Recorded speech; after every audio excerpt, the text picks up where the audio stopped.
Luciano, contrairement à mardi, ce soir l'équipe est parvenue à faire le break de 2 buts puis de 3 et ça a grandement rendu la tâche un peu plus aisée pour ton équipe. Ouais, je suis vraiment extrêmement satisfait de la performance de mes joueurs. Et ça a été un match plein, quoi. Il y a pratiquement eu que du positif. Nos défenseurs ont fait un bien meilleur job de bouger le palais, de bouger les jambes. Notre jeu de transition a été bien. Ils marquent 3 buts. De nos 4, ça vient de nos arrières. Les 4 lignes ont fonctionné. Encore une fois, le troisième tiers, on commence. On a un petit peu de moins bien sur la première minute et demie, où la première, deuxième et troisième ligne n'arrivent pas à rentrer en zone adverse. Et c'est la 4e ligne qui fait un chiffre d'1 minute 30 en zone adverse. On a réussi à changer les 3 joueurs un à la fois en gardant possession du puck en zone offensive. Ça a remis le momentum de notre côté. Et derrière, il y a Totorek qui fait une super passe à Carzy. Fouki a été bon. Voilà, on a été disciplinés. On savait que Amiens, c'est le meilleur power play du championnat et on savait qu'il ne fallait pas prendre de risques de ce côté-là et on a été extrêmement disciplinés, qui n'est pas une chose facile avec l'intensité qu'on a déployée ce soir. On a réussi à gagner nos courses au palais, gagner nos duels, être là dans les engagements et en même temps pas prendre de pénalités. Au milieu du deuxième tiers, on a senti que Amiens essayait d'en mettre un petit peu plus, mais ça a duré 2-3 minutes et finalement ils se sont rendus compte que c'était trop compliqué face à cette équipe de Gap. Ils ont marqué un but parfait, hein, l'exécution du but. Grégory Berron d'ailleurs a été très bon ce soir. J'ai pas regardé les stats du troisième tiers, mais sur les 19 tirs, sur les premiers 2 tiers, il y en a lui seul 7. Et ça paraît pas, mais le tir qu'il a fait, là, c'est le rebond qu'il cherchait. Hein. C'est un tir exceptionnel qui donne un rebond en plein axe. C'est vraiment un très beau but, mais voilà, on n'a pas... ce soir, il n'y a rien... En tout cas, on avait l'impression que rien ne pouvait nous arriver parce qu'on était vraiment bien en place, concentrés.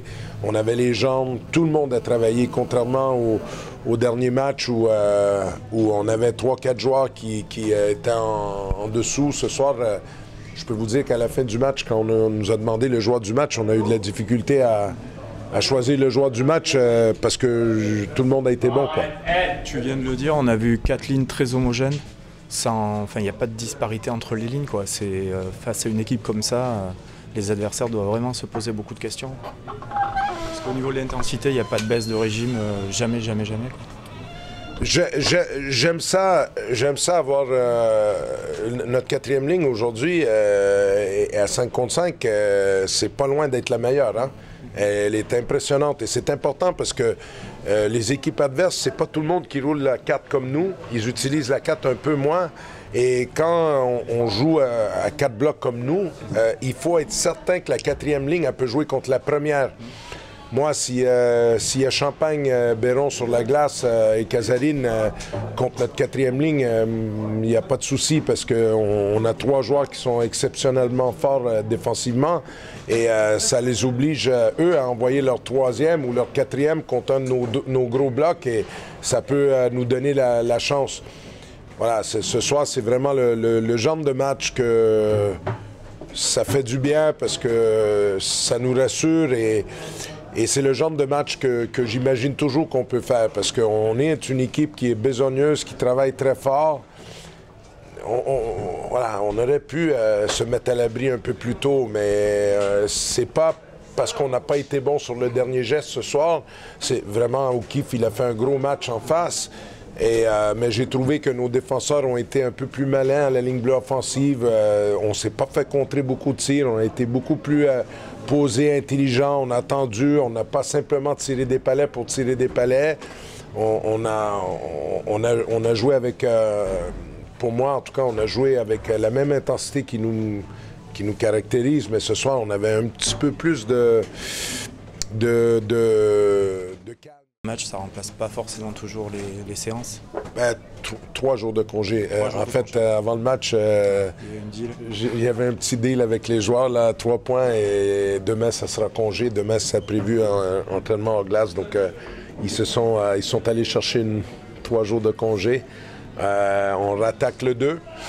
Oui, le match contre le Collège américain, il est bien parce que le 6, c'est loin et ça nous permet de faire une espèce d'entraînement, si on veut, de retrouver le rythme avant d'aller à Grenoble. Le 6, ça va être un gros match.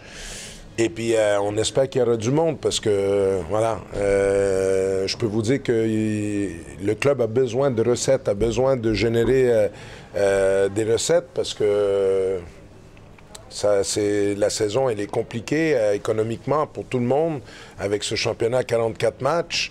Donc, j'espère que les supporters viendront. Je peux les rassurer que le président, les actionnaires ne se remplissent pas les poches avec le hockey. Et c'est important que les supporters comprennent que, voilà, s'ils peuvent venir faire un tour, le match, je pense qu'il est à tarif réduit, il est à 8 €, c'est ça. Ça serait bien qu'ils viennent. Ça va me permettre de faire jouer des joueurs qui n'ont pas beaucoup de temps de jeu. Benoît Vallier, il est revenu dans l'alignement, il y sera. Aurélien Bertrand jouera les 60 minutes. C'est important pour lui de prendre du rythme. Je ferai jouer un peu plus les jeunes et allez, ça nous préparera pour le match de Grenoble. Ok, merci.